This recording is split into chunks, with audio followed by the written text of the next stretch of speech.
So, hi guys, good morning, and thank you for joining in this webinar. So, myself, Vimal Prabhu, been part of Syncfusion for 4 years, and I oversee the development of data grid pop-up, pull to refresh, and the SfChat controls for the Xamarin and mobile platforms. So, let's jump into the agenda straight away. So, we are going to cover like what are chatbots, what is all the hype about the chatbots, basic anatomy of the chatbots, and what constructs the chatbot, Azure portal, Microsoft's bot framework, with which we can create and maintain in cloud in Azure portal, build a bot from scratch using the Visual Studio IDE, and integrating our own bot with our SfChat control. So let's get started. So firstly, what are chatbots? Chatbots are merely applications or programs that are present in the cloud that can simulate human conversations and are nothing more than that, because the term chatbots are always seem fancy or out of context or over context. But to put it to simple terms, chatbots are just computer programs that run on the cloud. So it provides responses based on a combination of predefined scripts or phrases, and chatbots are always limited to whatever database knowledge or kind of information it has access to, or what kind of information it has been fed with. So a true sense of AI does not really exist in the conventional chatbot. So why is there so much hype around a chatbot? So to start with, chatbots are cross-platform like Xamarin. So it stays in the cloud safely, and you can deploy it to any platform you want to. And like you no need to develop a separate bot for each platform your application supports. So better for marketing aspects, like we have some proven surveys stating that the conversions are 86% higher than email and other traditional notification strategies, which are falling less than 10%. So they are stateless and can respond to any number of queries at a particular time. So your customers are no longer going to hear the boring beeps of the telephone, given you are in the customer care executive, like you're in the service providing industry.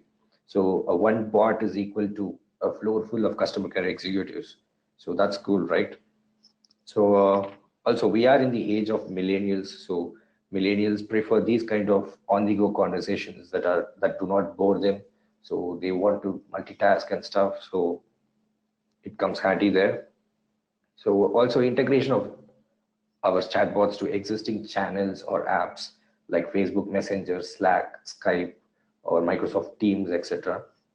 So lastly, bots are never going to call sick, and they're going to be available 24/7 for you. So imagine that as an employer, priceless, right? So that sums up why there is so much heat and hype around chatbots currently. So moving on.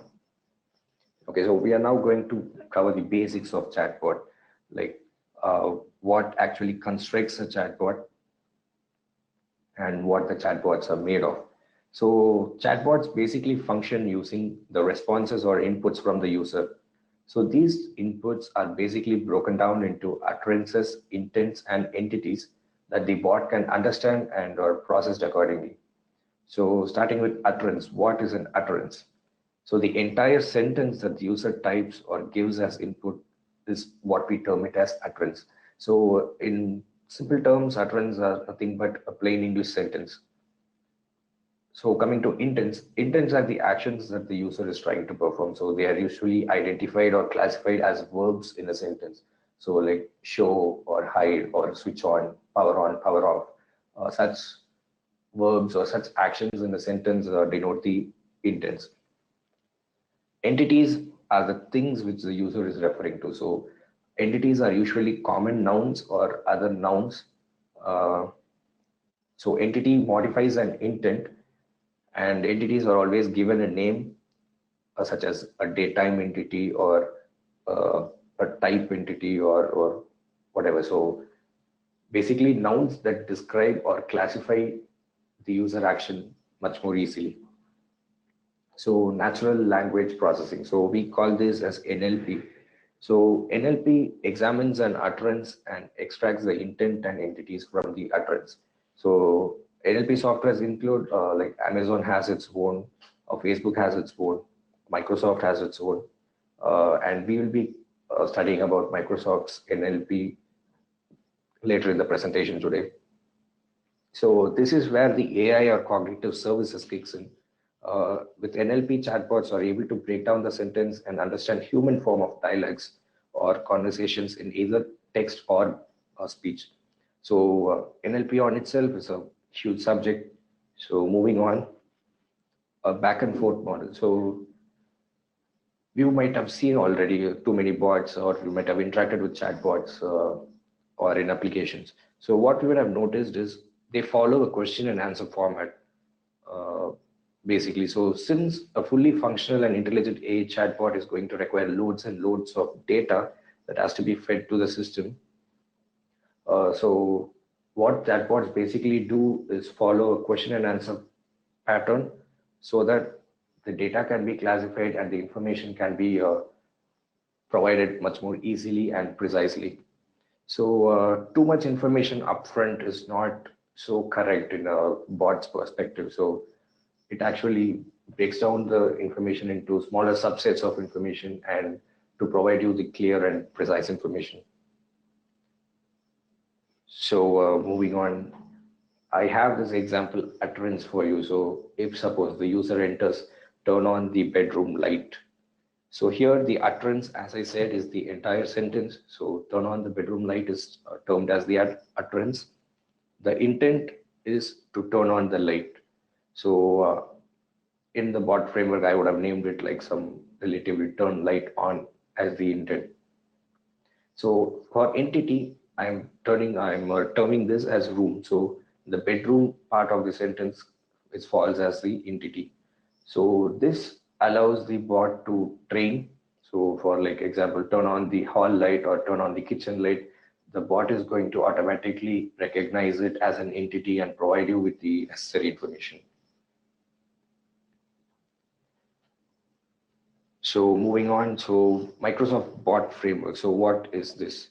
So as I said, there are already other many bot frameworks. Google has its own, Amazon, Facebook, etc. So Microsoft Bot Framework basically is a very advanced framework that enables you to create and publish bots in Azure. It supports developing bots in C#, JS, Node.js, Python, and we are having a Java beta release in the near future. So that's exactly news for Java developers. So Bot Framework also supports rich content and interactive responses in the form of cards, carousels, receipt, etc. So as you can see some screenshots over here, the first one you can see a carousel of cards, which is nothing but a horizontal list view of card messages. And the right side you see a actual card, a single card message. So Microsoft Bot Framework has support to display such images inbuilt, which is cool. So it also has end-to-end support to build, develop, test, and deploy using its own set of IDE and emulators. So you do not require any third-party softwares or of any sort. And as I said, cognitive services. So this cognitive services is what transforms a bot's if-else intelligence to a conversational intelligence. So this is where the cognitive services kicks in. So Microsoft has its own cognitive service called LUIS, LUIS. So what does this LUIS does, or what does cognitive service does, or how does it make sense? So as I said, if I want to turn on the bedroom light, so in real case scenario, real world scenario, people will say the same thing in different ways. So each has their own style. Some may say, hey, just switch on the light for me. Some might say, hey, please switch on the lights for me. So what LUIS or this cognitive services does is gather all these utterances, build a model based on these utterances and train the model, and it helps you identify and find out the correct intent and action that the user wants to do. So that is where the cognitive services are going to help. So moving on, so Azure portal, as you know, it's just the common Azure portal. You log in, you will be having a Microsoft login and Azure login. So now is where we get starting to do some practical stuff. So now I'm going to open my browser.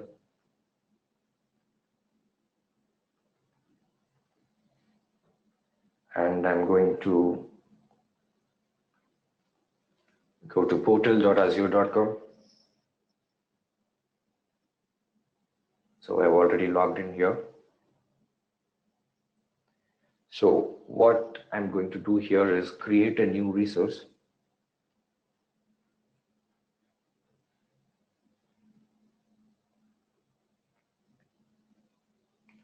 So I'm going to click on AI plus machine learning, a web app bot.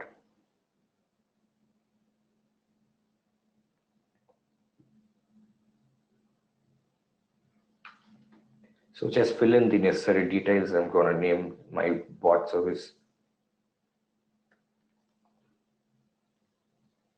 So select the suitable subscription plan and suitable resource group. So resource group is nothing but like if you have 2 or 3 bots doing some similar things, so you can group them into a single resource. For example, like I've been trying out some bots for the webinar, so I name each of my bot as webinar bot 1, 2. So I can group this into a single resource group called webinar. So either way, it's fine. So it also allows you to create a new group.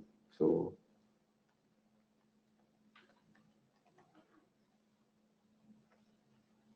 that's done, and I'm going to choose the location as West US, and praising, it's just the default praising. So a quick word on praising here. Microsoft does not charge you for creating, deploying, or hosting your bot in the Azure portal.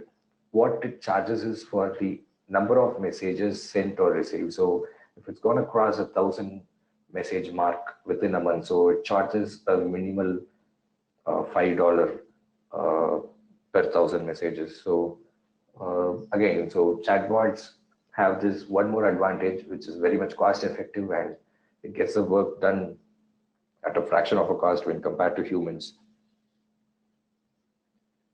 So I'm going to choose a default bot template. So Microsoft provides you with an EcoBot basic bot. So EcoBot is nothing but the bot replies whatever we input as text. So if I'm going to input, hey, how are you doing? So it's going to echo back the same, like, hey, you entered so and so. So we are not going to do that now. So I'm going to build a basic bot right from scratch. So ensure that the LUI app location and your uh, Azure service location are both the same. So this avoids some initial setting up issues and troubleshooting issues. Okay, so I've set both as West US here, and I already have a LUI account. So I'll come back to that later. It's another website of Microsoft, to say the least. So I have our own login there. Since I use the same login for Azure and LUI, the account is already synced in here.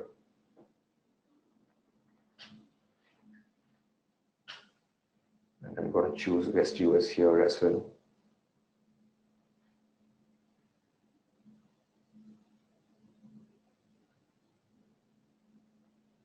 Okay, so I'm going to click on create now. So this will create an Azure bot service. So we are not creating the bot here.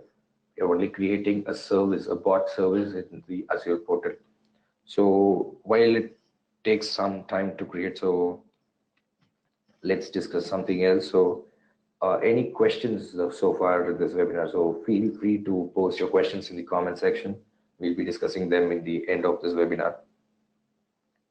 So before this, I would like to share some links with you. So the first link I'm going to share is the Microsoft's bot project template for Visual Studio.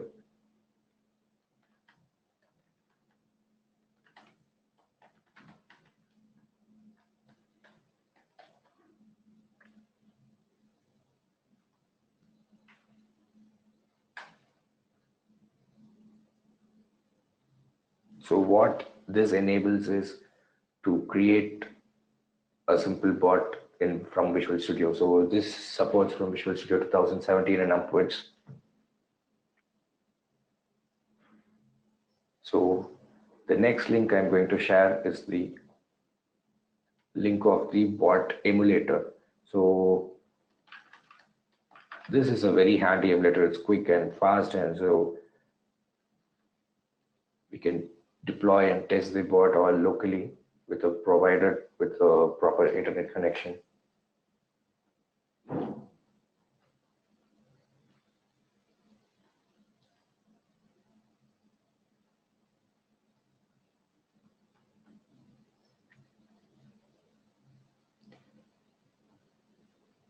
Cool. So I already have that installed in my machines. So I'm going to click create new project. So this is what I was talking about. So this enables a new project template set that comes out of bot framework. So I'm going to create an empty bot here. So I'm going to name it webinar.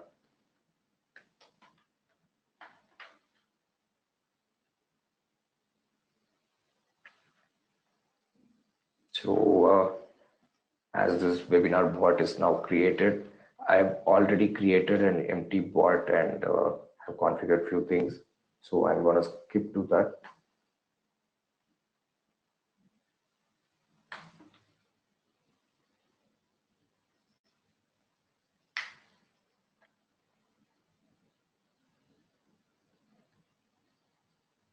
So for any bot, the starting point of the bot would be the startup.cs file. So this file is where we initialize all the required dialogues or all the required resources that our bot is going to consume. So this file is similar to the Android's main activity class or the iOS app delegate.cs file. So it's something similar to that. So as you can see, there are few services already configured by the bot framework initially when the app is created. So I'm going to quickly dive on to my sample. So I've just shown you how to create an empty bot. I'm going to close this. And yeah, so this is the sample that I've created for this webinar. So, and this is how my startup.cs file looks.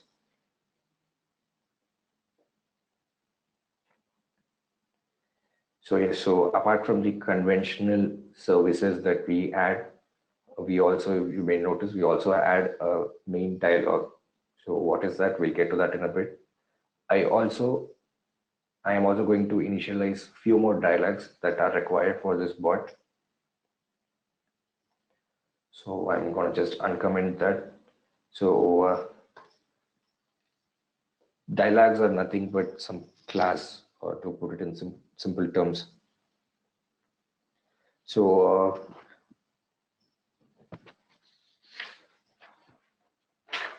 okay, so as you can see, I have a own choice dialog, a process choice dialog, a view appointment dialog, add appointment dialog, and a cancel appointment dialog.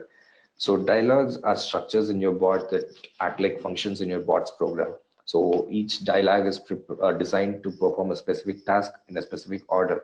So you can also specify the order of individual dialogues to guide the conversation and evoke them in different ways, sometimes in response to a user or sometimes in response to some outside stimuli or from other dialogues as well. Okay, so and now I set my main dialog as the starting point of this application. So by services.add transient, we denote that main dialog is where the conversation is going to start from. So I'm going to go to the main dialog here. And as you can see, I'm initializing a few more prompts or a few more dialogues to say in the main dialogues constructor. So what are these prompts? So prompts are nothing but another form of dialogues that asks the user for an input. So as the name suggests, it's going to prompt the user for an input and it's going to wait until the input is obtained. So as you can see, I have used three types of prompts here: a daytime prompt, a choice prompt, and a simple text prompt. So as the name suggests, the daytime prompt is going to prompt for a datetime type of input from the user. A choice prompt is nothing but it displays a choice or it displays a list of functions as simple strings. And a text prompt, as the name says, is it's going to get a text input from the user. And you can also see I created instances for all my necessary dialogues. And here comes the main part. So this is the main dialogue of the main dialogue. So as you can see, it says waterfall dialogue. So adding a waterfall dialogue is the primary and important step in creating a bot dialogue. So the waterfall dialogue, as the name suggests, performs actions one after the other in a sequential manner, and it follows a sequence. So the sequence is as such: it's going to first enter the intro step async method, it's going to then enter the greet step async method, and so and so and so. Okay, so before all this, I'm gonna show what app I've already what app we have developed, and I'll quickly run through that app first, and then explain the code side by side so that it would be more clear to you. So the app we are trying to do here is a simple appointment scheduler for ourselves. So we are trying to create a SEO. We are trying to create a personal assistant for us who can guide us or fix appointments for us or show our appointments or cancel the appointments or so. So I deploy my bot and you should be getting a web browser prompt.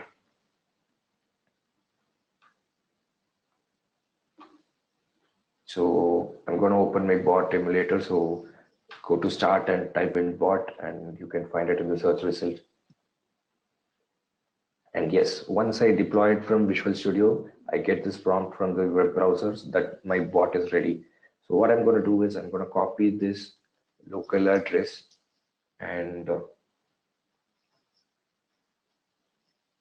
go to the bot, enter my URL, and it's always recommended to append this API.messages to the whatever address the browser throws up. So I've done that now and I'm going to click connect.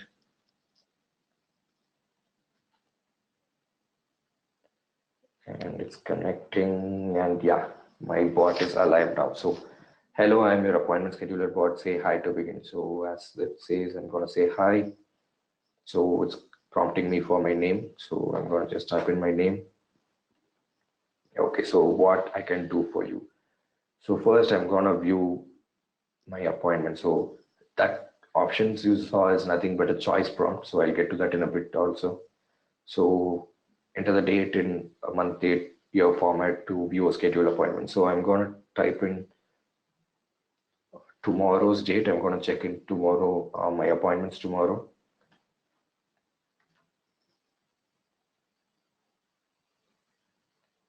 Okay, so there are no appointments on the specified date. So what else can I do for you? So I'm going to add an appointment for tomorrow. So I'm going to enter the same date. So what is the title of the appointment? So I'm going to type in webinar.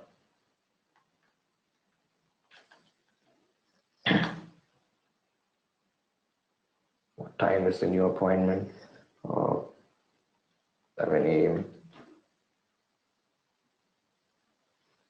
2 hours.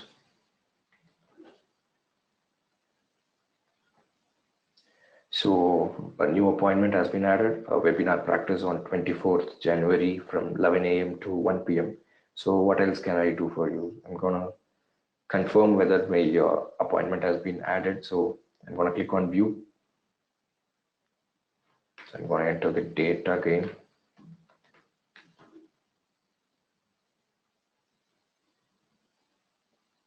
So yes, it has been added. So I have one appointment. That is what I've entered. So I'm gonna again cancel this appointment.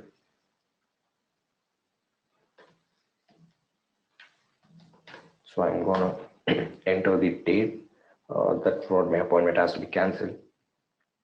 So you have one appointment, obviously the one which we entered.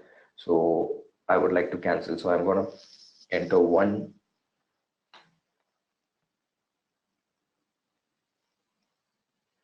So the appointment webinar practice has been cancelled. So what else can I do for you? I'm gonna again view whether this appointment has really been cancelled. So I'm gonna check my bot's functionality here.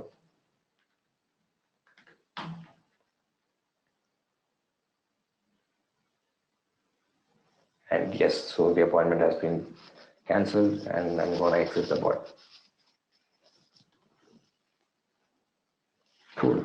So it knows my name already. Okay.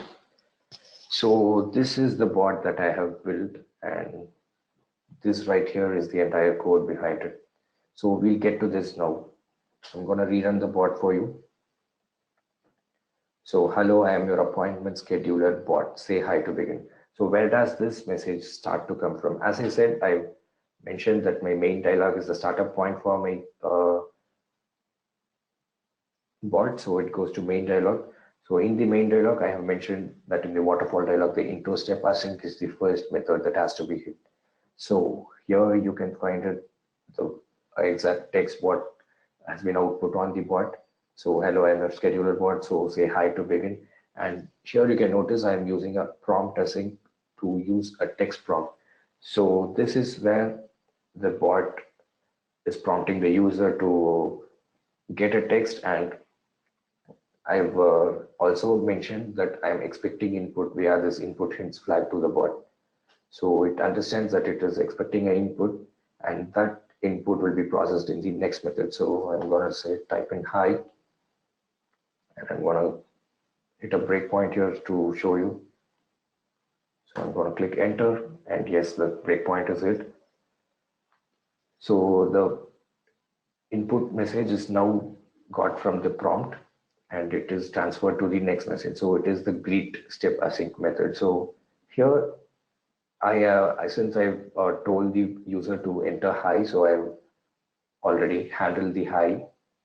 So I've also handled bonjour or hello text if at all the user might enter those. So now I'm prompting the user again. So what is your name? So when this method is executed, so the what is your name message is displayed. So I'm going to enter my name. So again, I'm prompting the user for the name input. So then from the name, the next method will be the name echo step async. So this is going to be fired next. So as you can see, it gets my name. So it is asking me for what can I do for you. So here is another interesting aspect. So I'm prompting for choices. So for the choices, I already maintain a local collection of strings. So it's, as you can see, it's a list of choice, and I have added 4 items in it. So add, cancel, view, and exit. So this choices is what is going to be shown over there. So now, so whatever choice I am going to choose, it will be handled in the next method. So which is choice echo step async. So from this is where the dialog flow shifts to another dialog from the main dialog class. So now that I've got the choice input from the user, we have now selected view. So where does this message come from now? So as I said, the flow is transferred to the next method, so which is choice echo step async. And I have created my own new dialog for processing the choice that the user has chosen from the prompt above. So I'm going to this process choice dialog. So as you can see, first things first, we do all the necessary initializations. I once again had a waterfall dialog model to process the choices in the order they arrive. And you can also see I've added 2 prompts here, a text prompt and a choice prompt. So this is where the choices will be triggered. So once I click on view, so this intro step async of process choice dialog is where the flow is going to transfer to. So as you can see, the text is view. So I'm going to prompt the user, enter the date in the format to view your scheduled appointment. So I'm instructing that I'm expecting input again. So as I already said, with the input, the flow transfers to the next message. So I'm going to type in once again here.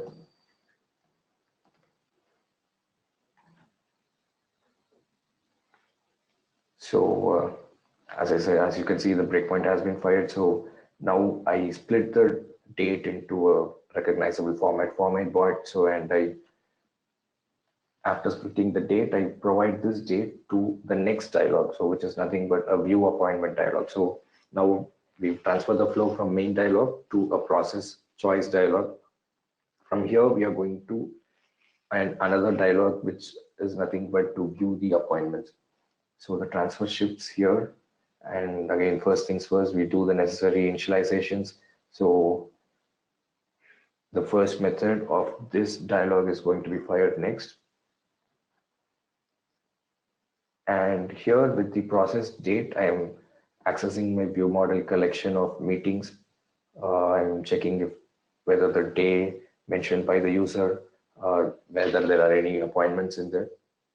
So unfortunately, there are no appointments in this collection. So I'm going to display a sorry message and again prompt the user for choice.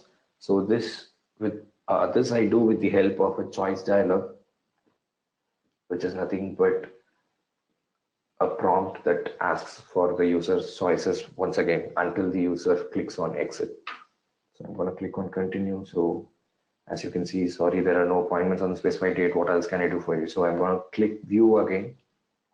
Now the transfer has and now the flow has transferred to the choice dialog. So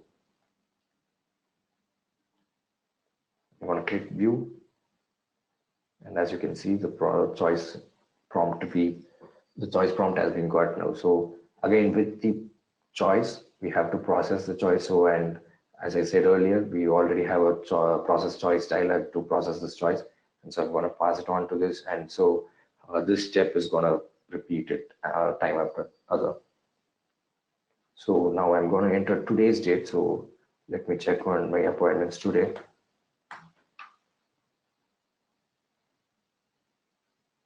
Okay, so you have 3 appointments and it has listed down the set of appointments. So this is how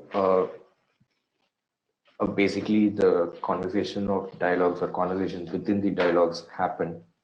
So this is how the interaction takes place inside the bots using dialogues.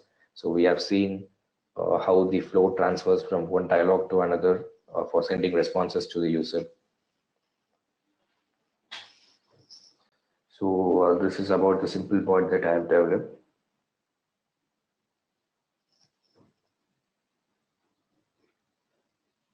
So now I'm going to set this bot up for continuous integration with Azure service. So as you might recollect, we have created a bot service in Azure and we have not done anything in that as of now. And we have created a new bot, an empty bot in Visual Studio IDE, and how to connect these two things. So our Azure web bot service with our Visual Studio bot.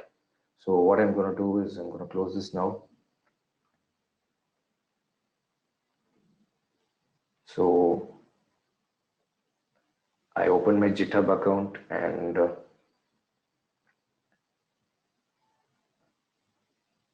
as you can see, I have a repository named webinar. So this repository as of now does not contain any files. So it just has a README file. So what I'm going to do is I'm going to take this bot. I'm going to clear the bin and obj files first. So what I'm going to do is copy the files of this bot, and I've already checked out or cloned my Git repository, which is webinar, into my local machine. So as you can see, the README file is here.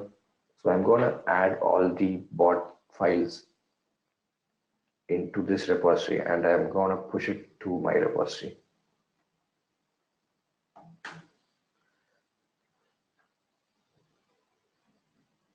I'm going to add the files first and I'm going to click on commit.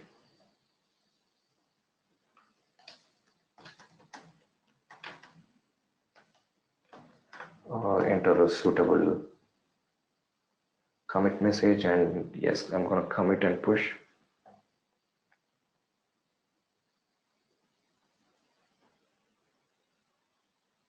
And yes, so now our bot has been pushed to my GitHub repository. So as you can see, it only had the readme.md file previously. So I'm hitting refresh, and yes, so our bot is now live in the GitHub repository. So our job here is not yet over, right? So we still have that bot service sitting idle. So how do we link with this GitHub repository? So I'm going to go to home. I'm going to use an existing service application that I've already used.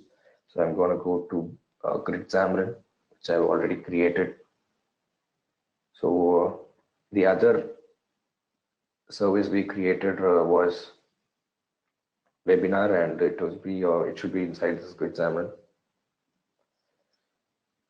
So I'm going to go to build and publish updates automatically to Azure with continuous deployment. So I'm going to click on this.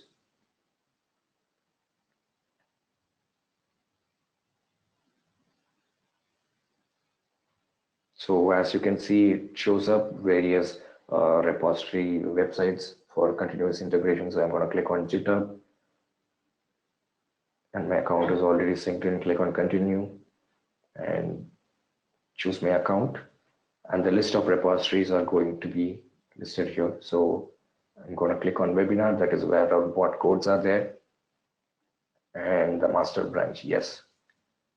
So I'll click on continue and finish, and now we have connected our Azure bot service with our bot. So this should take a while.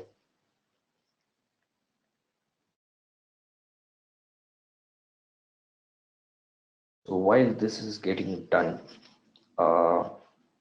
so by this time, I'm sure that some of you would have already come like with the question at the back of your mind.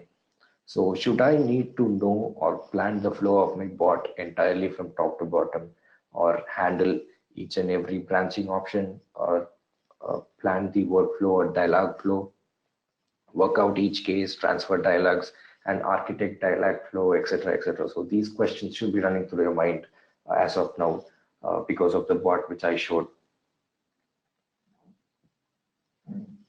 So this is actually one way of building a bot. This is actually one way to build a bot.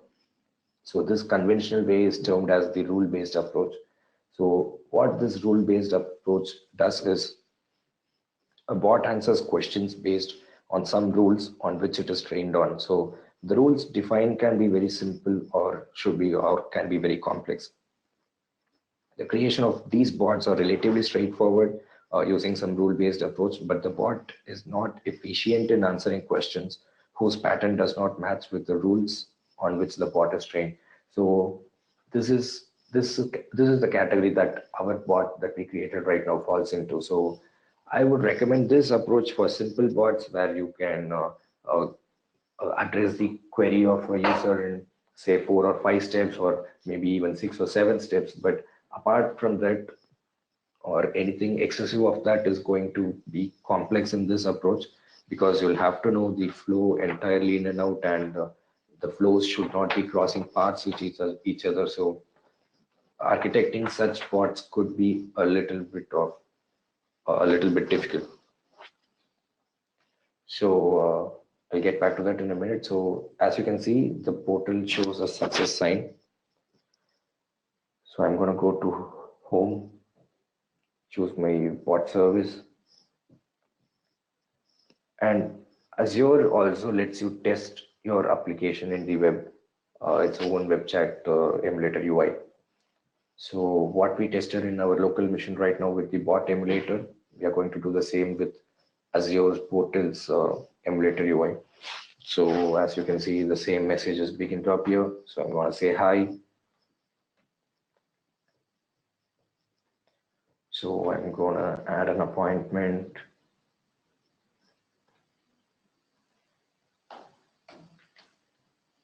So it is going to be an appointment for tomorrow.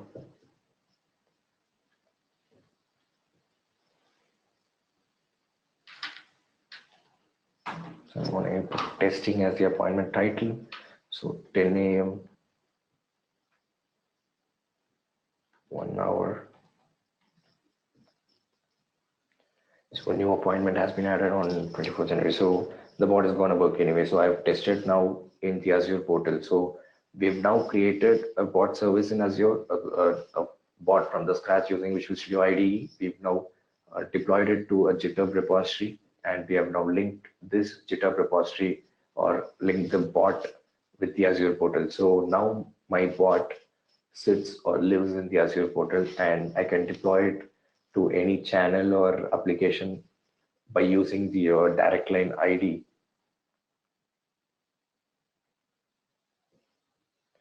So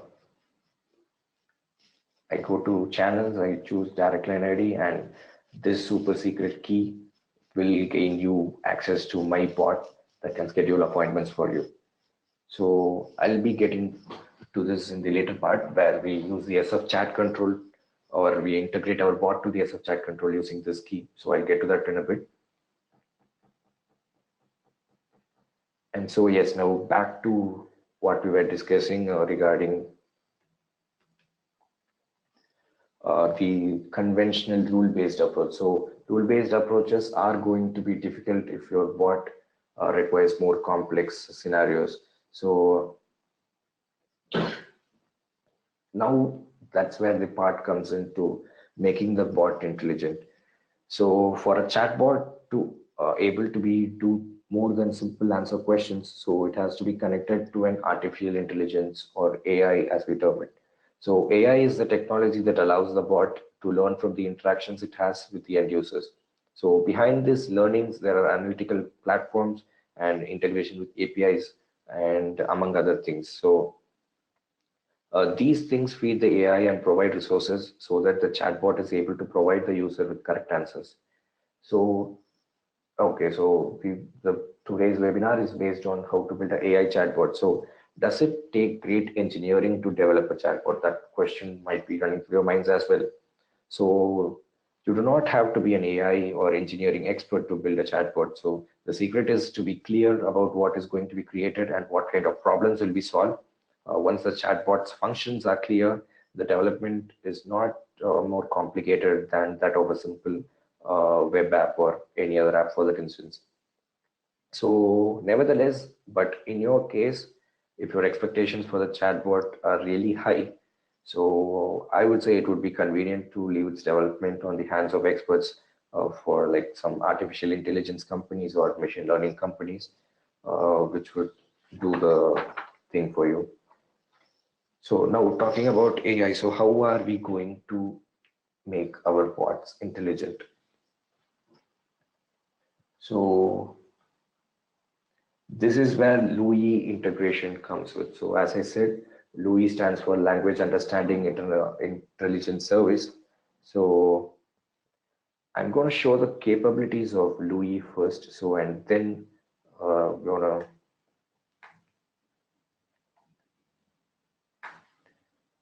describe them or explain them.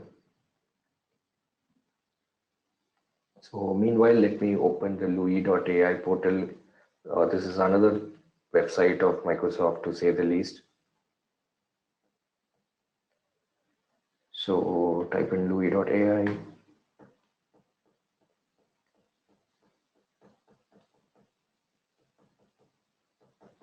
So this portal consists of separate apps that you can create and use it as the AI behind your bot. So I've trained few bots here, few cognitive services here. So one of them is what I'm going to put it into action right now.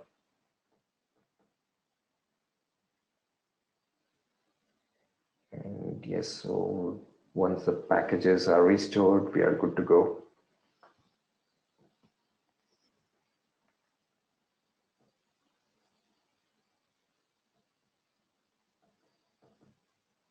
And yes, we are good to go.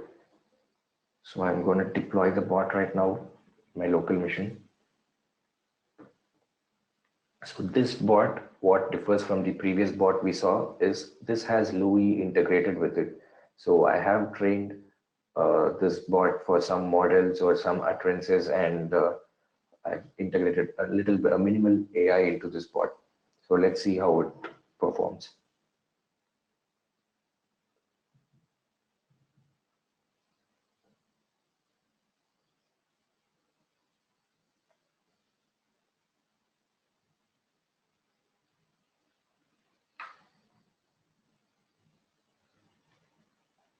So as you can see, my bot is ready for action right now. So I'm going to restart the conversation.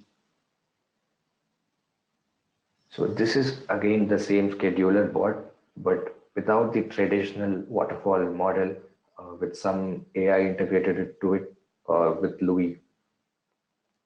So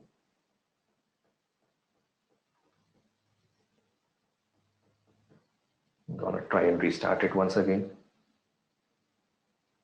Okay, so yes. Hello, I am your appointment scheduler bot. What would you like to do? So comparing this with the conventional bot that we developed right here. Okay, I think I'll close it.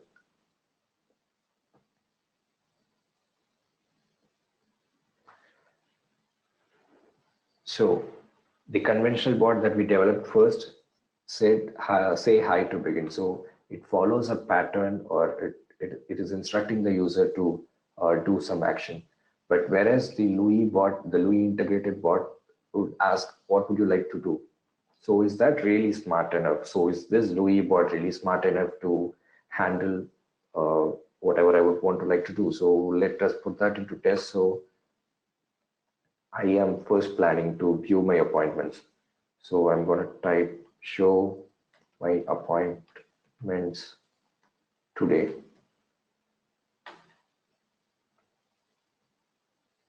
So yes, so integration of Louis has worked out really well right here. So what took really 3 steps or 4 steps to get things done here in this conventional bot is now reduced to a single step.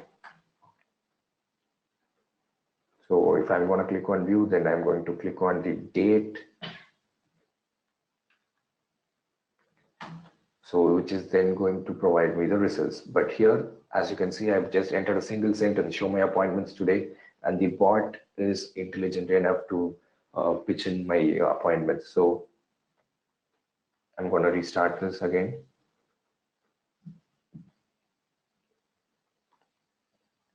So I'm going to try and add an appointment right now. So add an appointment. I'm going to say tomorrow from 11 a.m. to 2 p.m. for say, I'm going to meet my GM. So I'm going to click on enter.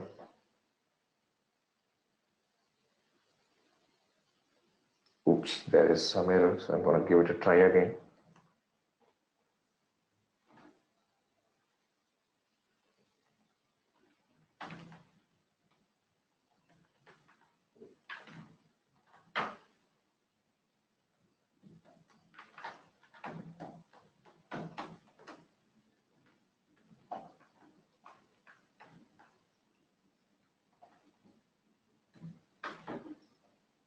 So let's see, it works. Okay, it has already worked. So a new appointment has been added. So meeting with family on 23rd January from 2 p.m. to 3 p.m. So I'm going to click on view again. So this is a combination of the waterfall model and the Louis integrated thing. So I'm going to click on 23. So yes, as you can see, it has now 4 appointments, and meeting with my family is one among them. So this is how the bot is gets intelligent with Louis. So what we did with 2 or 3 steps, if we could recollect, in the conventional bot to add an appointment, it would ask for 3 to 4 questions. But we have now reduced that to a single sentence. So how is this done? So let's get started with that. So I'm going to close my bot right now. And as I said, first things first, so we go to the startup.cs directly. So the startup.cs is the starting point, as I already said. So you could see pretty much the same codes here, except for this single line of code. So it says appointment recognizer. So I'm registering my Louis recognizer. I have named it an appointment recognizer. So what is this, or what does this do? So it's nothing but a recognizer, a custom recognizer I've derived from iRecognizer. So I get the Louis recognizer from the web into this application and store it here for the use of the entire length of this application. So how I get this done is using the Louis app ID and Louis app key. So now is where we go to the Louis.ai portal. So I'm going to create a new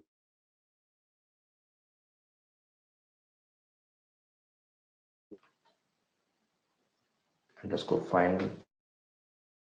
So this is a dummy app. So I'm going to click on done. So yes, now I have created a new Louis app. So what I'm going to do now is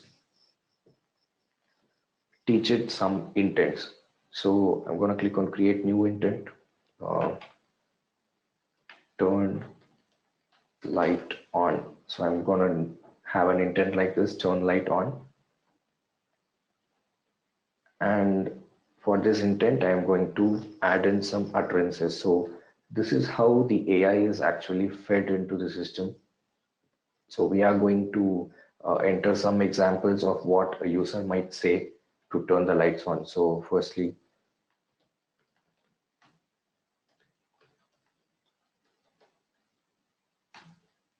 so I'm going to click on one utterance and click on enter. So can you turn on the bedroom light? Switch on the kitchen light. So I've entered some three utterances here for the bot to train. So the more utterances you're going to add, the more intelligent or the more precise your bot is going to become. So now I'm going to add an entity. So this kitchen is an entity. I'm going to term it as room. So I'm going to create a new entity called room.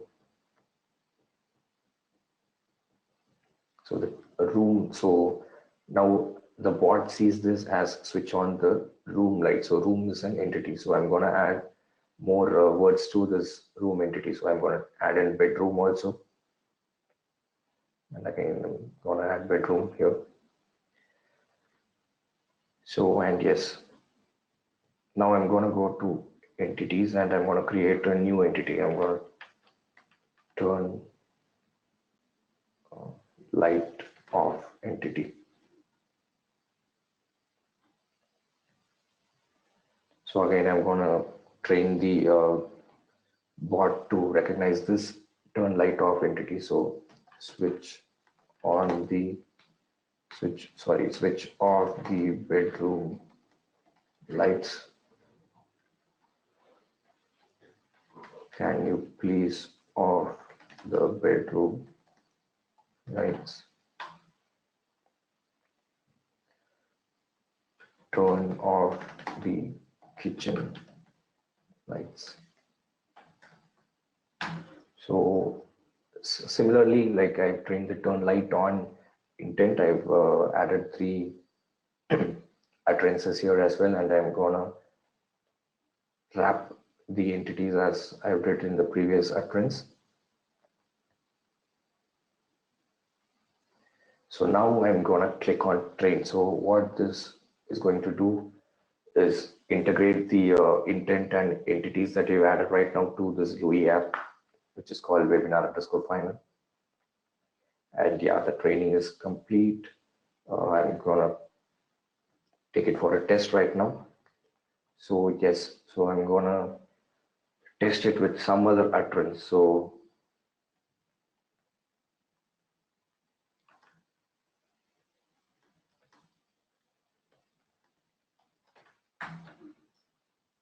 So I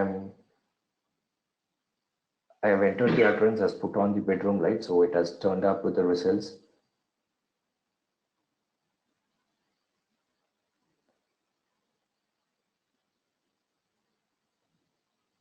So as you can see, it has recognized the entity correctly. So it's I'm trying to switch on the light or turn on the light. So it is turn light on intent.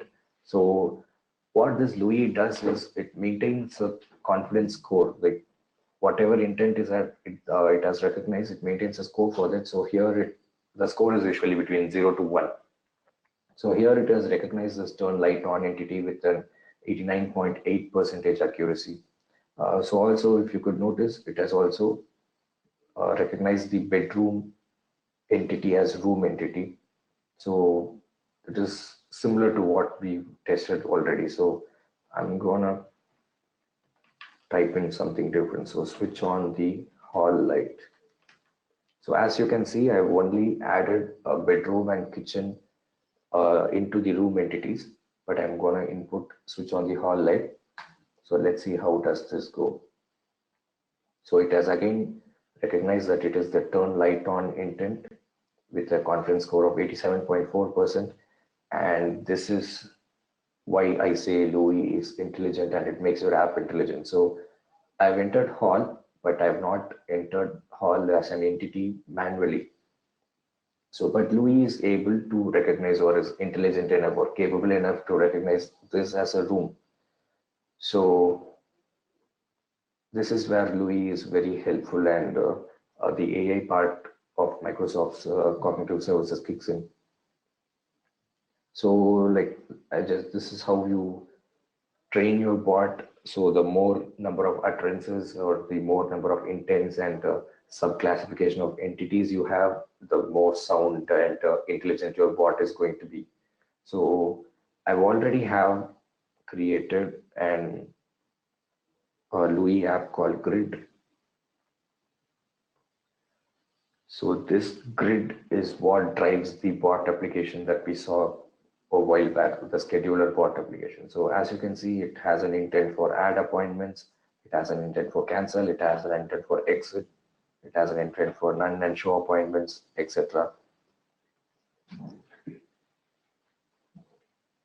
So if I click on the intent, so it's gonna uh, show the possible utterances that I've already tested this app with. And entities, I've chosen date time entity. So this date time entity, as you can see right here, is a pre-built entity of Microsoft Bot Framework.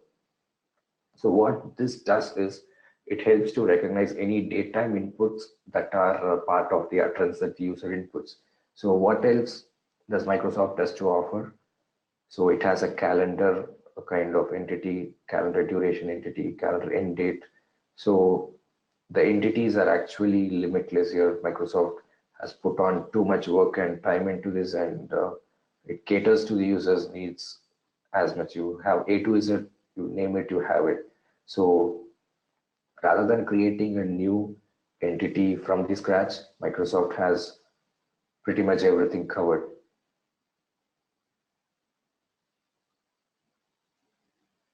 So you can import these entities into your Louis app as well. So your intelligent app becomes more intelligent, by the way.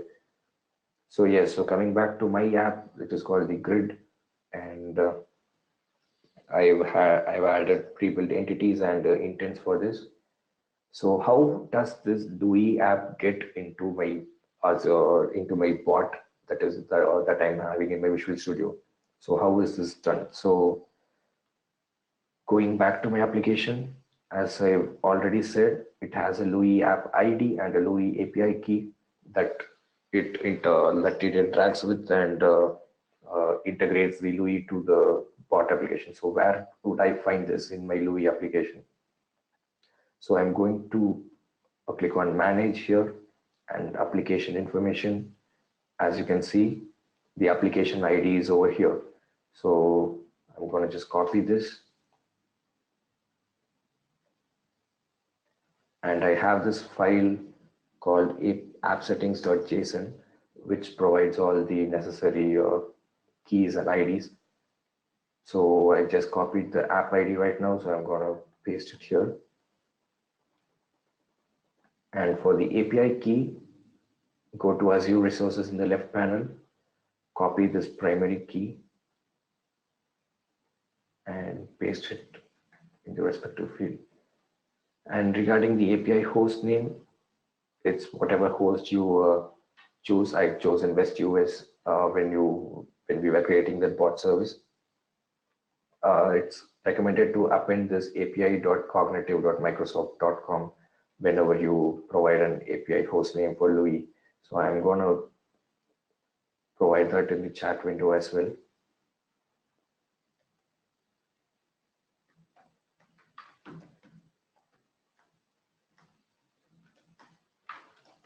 So we got to append the string usually.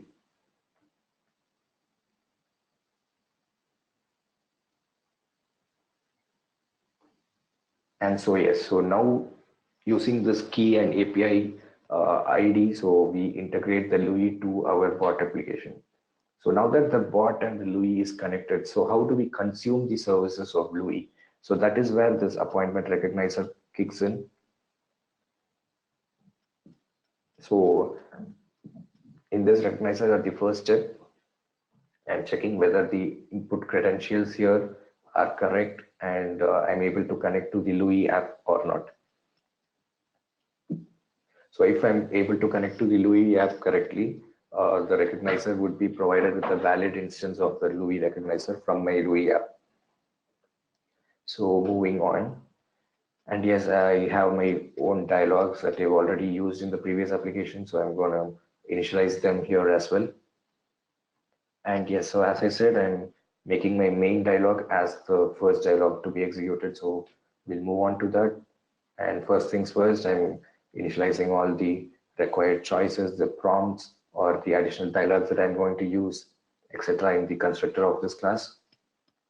And yes, so this is the first method that's going to get fired. So here again, I'm checking whether Louis is configured or not. So if at all Louis is not configured, I'm going to throw an error message stating that Louis is not configured. So just copy the API ID, app key, etc. from the Louis app and add it in the JSON file. And yes, if at all it is connected, so this is the first message that you saw already. So hello, I am your appointment scheduler bot. What would you like to do? So I'm going to run that again for you to show. So I'm going to run that again for you to show the code and output side by side.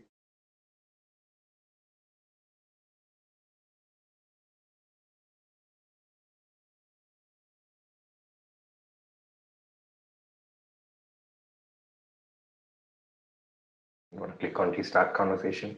So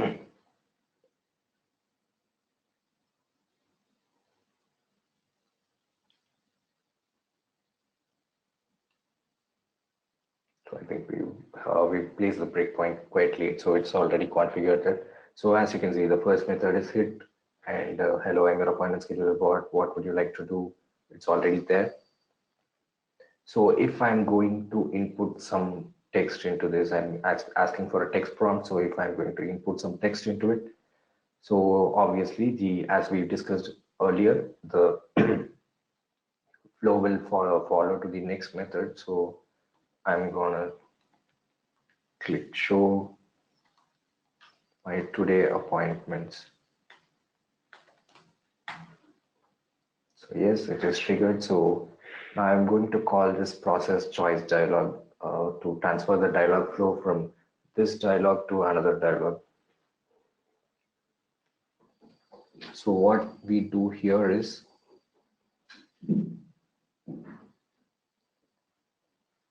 so again, first things first, we initialize the required things. We define another waterfall dialog, and the flow is going to be transferred over here. So, and yes, the breakpoint has fired. So what you can see right now here is I'm using the Louis recognizer that I got from the Louis application in the web, and I'm calling this recognize async method. What it does is it deserializes the intents and entities available in the a Louis portal and it provides us with the results. So as you can see, the Louis result consists of the entity show appointments entity. So I'm going to expand that. So the key is show appointment. So it has recognized the entity as show appointment.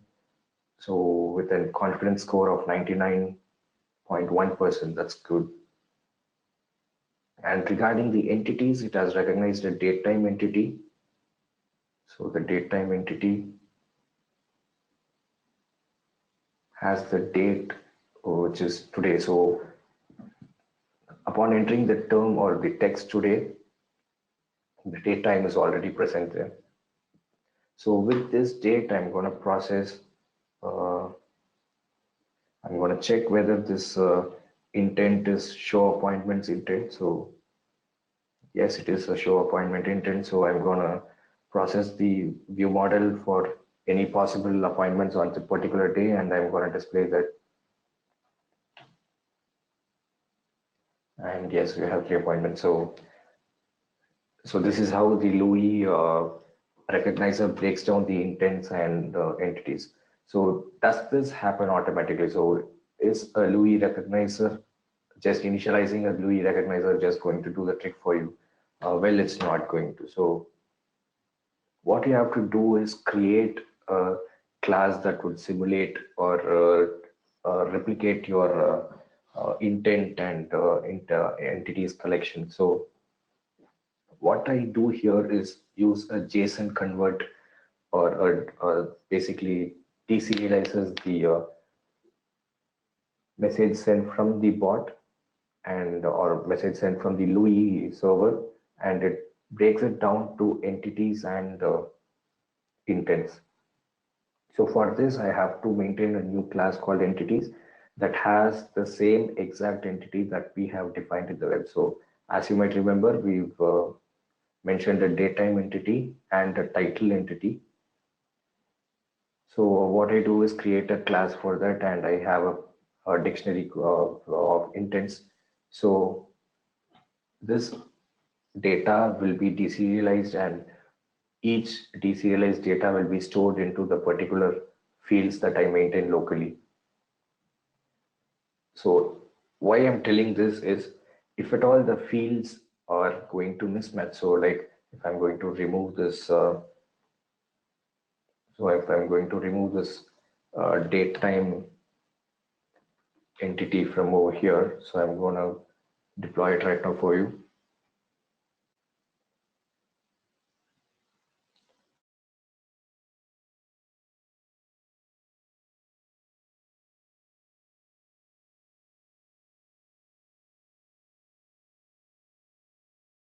Okay, so I've used that in pretty much everything. So what it does is, while it tries to deserialize, it does not has a container to store the deserialized object. So it is mandatory to maintain whatever intent you are providing as separate containers locally in this file as well. So now I'm going to click on.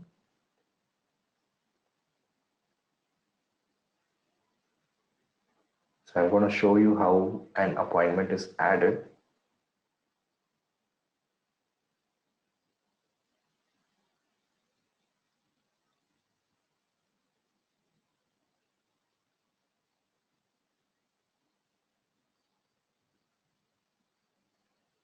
So as we discussed already, so it goes to the process choice dialog where the Louis results are obtained. So I'm gonna add an appointment today from 2 p.m. to 3 p.m. for meeting with my family.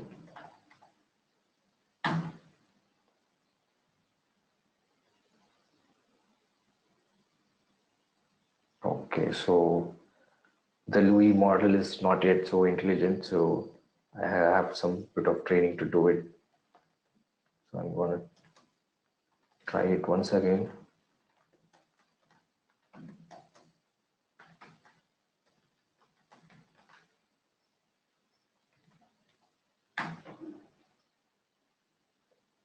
Yes, so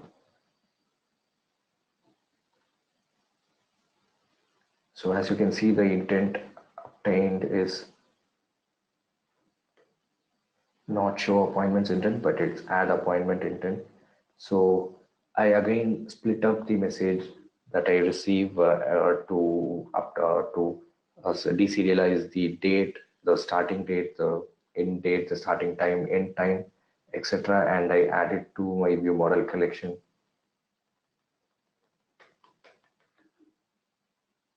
by calling the add appointment dialog. So what this add appointment dialog does is it gets the data from the previous dialog, and it's going to add a meeting to my view model collection with the data obtained from the previous thing.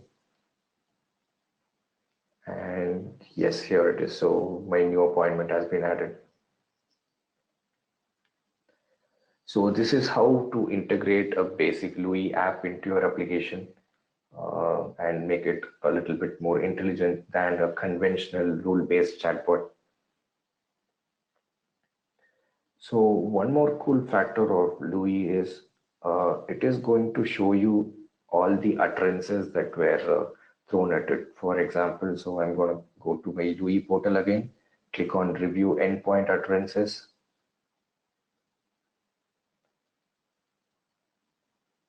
So what it does is whatever utterances that were thrown at it, it is going to display the list of utterances it has been thrown. So if at all you find this utterance as valid, so add an appointment for meeting with GM. So this utterance actually failed for us, even though it gets the intent correctly as add appointment intent. So I'm gonna add this utterance to the add appointment intent. So what I'm going to do is I'm gonna turn this entire thing into a title entity. So now I'm going to click on add. So it should be added right now. So I'm going to check on that. I'm going to go to add appointments, and yes. So meeting with GM is another recognized entity right now. So with this, I'm going to train it.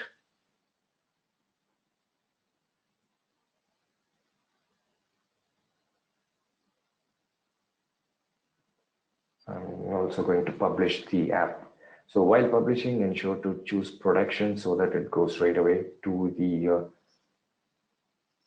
production level. And yes, so publishing is complete right now. So I'm going to rerun my bot, and I'm going to make my bot recognize that meeting with GM term. So yes, my bot is ready. I'm going to restart the conversation.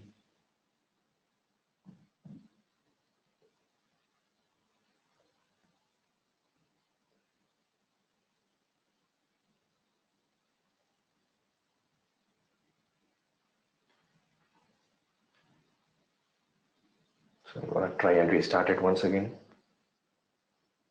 Yes, so I'm going to add an appointment today at 1 p.m. to 3 p.m. for meeting with GM. So what is going to do? And yes, it has recognized the add appointments, and it is going to add an appointment based on the latest model that I have trained my Louis app for. So which intent it did not recognize earlier, I've now trained my Louis app to recognize that intent and treat it as a valid entry. So it now understands that this is an add appointment intent, and it adds an appointment readily for you.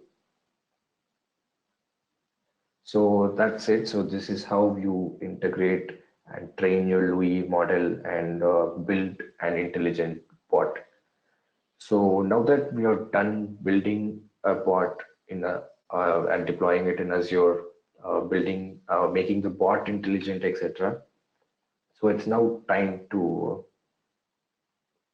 Okay, so before that, to summarize, so Azure bot service, we create a bot service first, then we set up the bot code using Visual Studio, and we integrate it with GitHub, then create a Louis app and train it for intents, and now copy the Louis app address and add it to your bot. So now that we've built an intelligent bot, we'll now show how to make the bot or to make the intelligent bot a bit more beautiful. So this is where the Syncfusion's SfChat control comes into play. So this is a pretty cool control which has been released recently in the 2019 volume 4. Like it's been 1 month old. It got released in December last week. So I'm going to show you the output first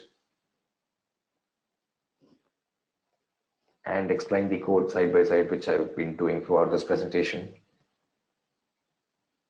So before that, as first things first, let's see what and how to integrate this bot application to our SfChat control.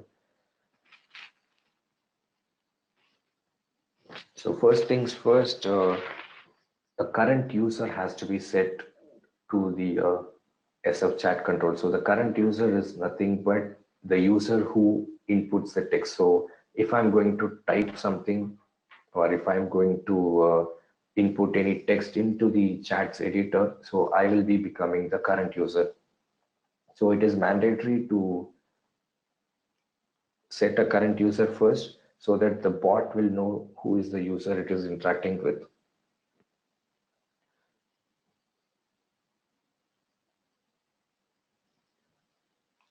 So these are all bindable properties, so I can, it's 100% MVVM compatible, so I can maintain the current user and stuff in the view model class and bind it with the chat control. So this application here is, as you can see, consists of a stack layout with the SF schedule control loaded in the left side of the panel, and the SF chat control in the other half of the panel. So what we are trying to do is, as in how we interact with the bot, we are going to just see the changes get reflected in the SF schedule control. So the initialization part takes only such amount of code. It's just a single line of code where I bind the current user and I bind the dummy messages collection, which will be displayed in the chat control. So whenever I add a message into this collection, the notifications are going to be listened and the SfChat control is going to display the messages. So also message shape, we support 4 types of message shape. It's a dual teardrop that we have chosen right now. And yes, the application is still loading. And as you can see, the whenever the message collection is changed and I receive an add notification, I'm gonna add a text message to the bot. So how is this all done? I'm going to go to the bot service class first. So this bot service class is nothing but a basic class that contains all the like the mandatory codes that your application should use when you are using a socket, a HTTP connection, or when you're communicating using sockets via HTTP. So this class is also an exact replica of the same. So as you can see, I'm going to initialize some HTTP connections, a HTTP client and a server, and I'm going to add its ID. I'm going to get its ID, it's a direct line key. So let me check on the application. Yes, it has loaded now. So hello, I'm your appointment scheduler bot. So what would you like to do?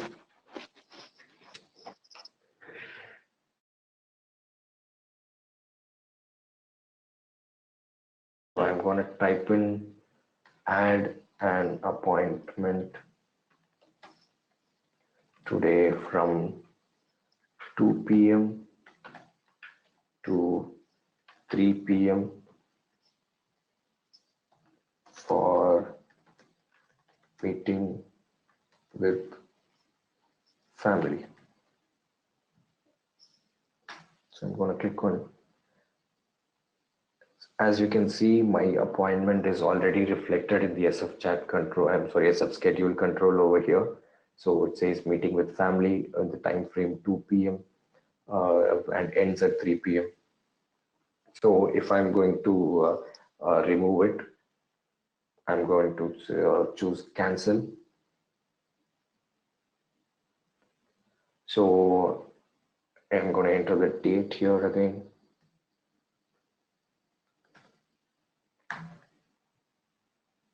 So it's going to show me the list of appointments that I have. So as you can see, already the meeting with family appointment is over here.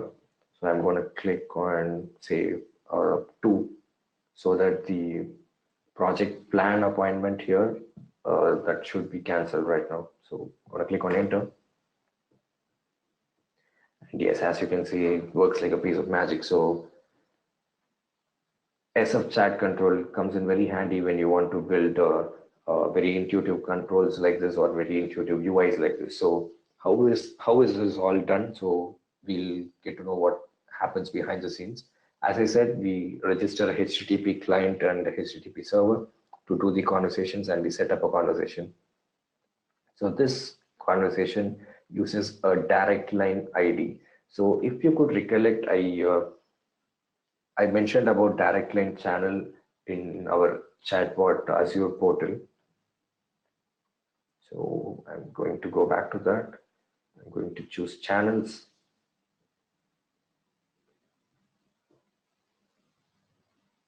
And I'm going to choose direct line. So this key is a super secret key. I've copied this down already. So I've copied this key and I've added it to my bot here. So to set up a conversation.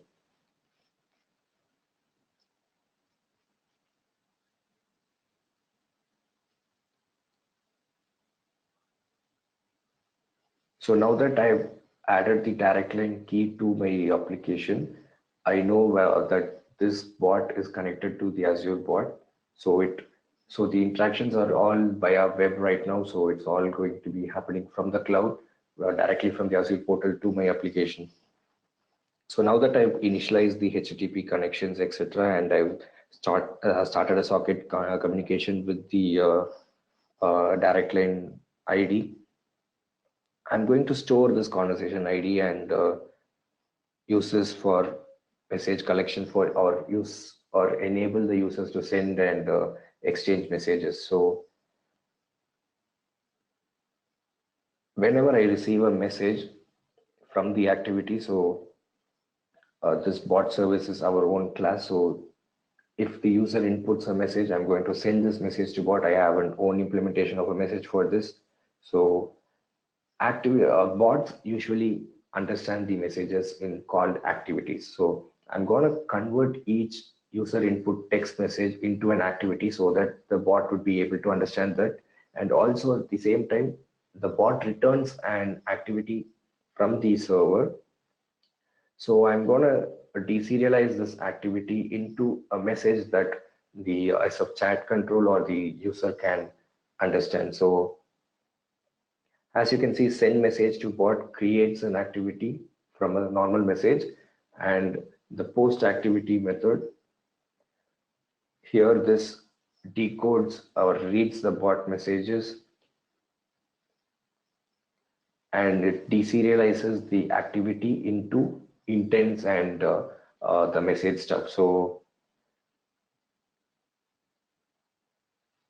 once I deserialize my messages to a user understandable format, I call this bot reply method. So here I check this activity again. So like as we said, I'm going to run that sample for you again.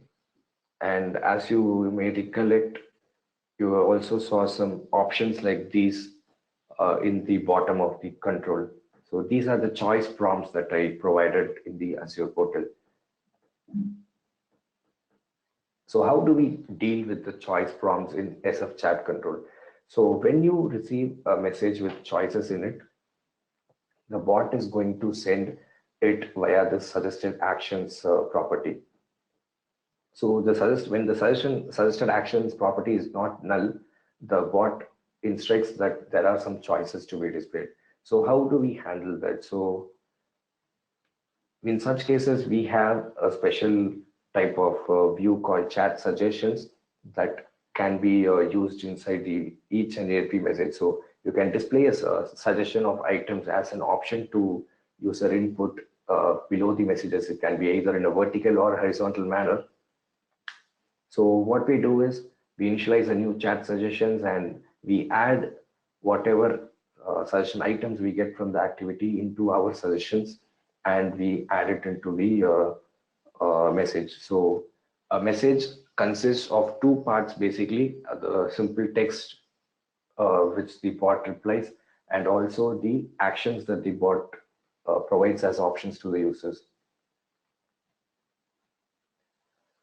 So for example, I'm going to say show my appointments, or to bring in the suggestions quite early, I'm going to say add an appointment today from 2 p.m. to 3 p.m.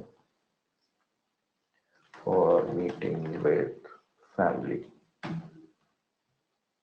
So now we'll be prompted that appointment is added, and what else can I do for you? So as you can see, we have the same set of suggestions as you saw in the Azure portal, and we provide notifications or events whenever a suggestion item is clicked, so that it could be easier for you to process the flow from what suggestion the user has selected.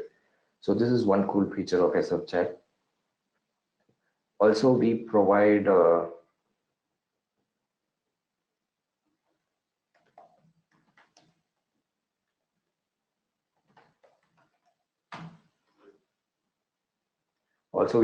some additional cool features like typing indicators. So whenever the user is going to type in something, a notification is going to be obtained automatically.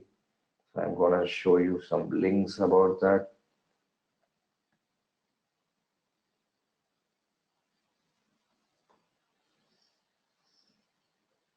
And yes, so the setting up the typing indicator is going to be very easy. It's just if you're going to it's a bool flag basically. It's a bool field basically. So if the show typing indicator is going to be true, then the typing indicator is going to be shown. So this is again a bindable property. So things are going to work like a charm for all property changes. So, and yes, this is the typing indicator view that I'm talking about. So imagine whenever the bot is taking some time to reply to a user, you can use this kind of typing indicators to show that the bot is still active and performing some actions. It also allows to display an avatar image in the left side or the initial of the user who is typing it. So this is another cool feature. And moving on, so we have a time break mode in SfChat. So this again is a very straightforward property. It's a bool property, show time break. So what it does is it groups the messages based on date time. So as you can see, the messages that I received today will be categorized into today. And you can also make the time break view sticky or always shown in the view, or you can use a custom template and load your own view as a time break. So as you can see here, yesterday and today, the messages that are sent yesterday and today have been subcategorized into it. So apart from this, we do support accessibility for all even APM frameworks, etc. So we've also got some cool features lined up right now. So we are planning to integrate the card messages support, styling and theming support also to the SfChat control. So yeah, that's it. So we've come to the end of this presentation. So I hope you all liked it, and hope you all found it informative. And so I wish you all good luck, and let's get chatty.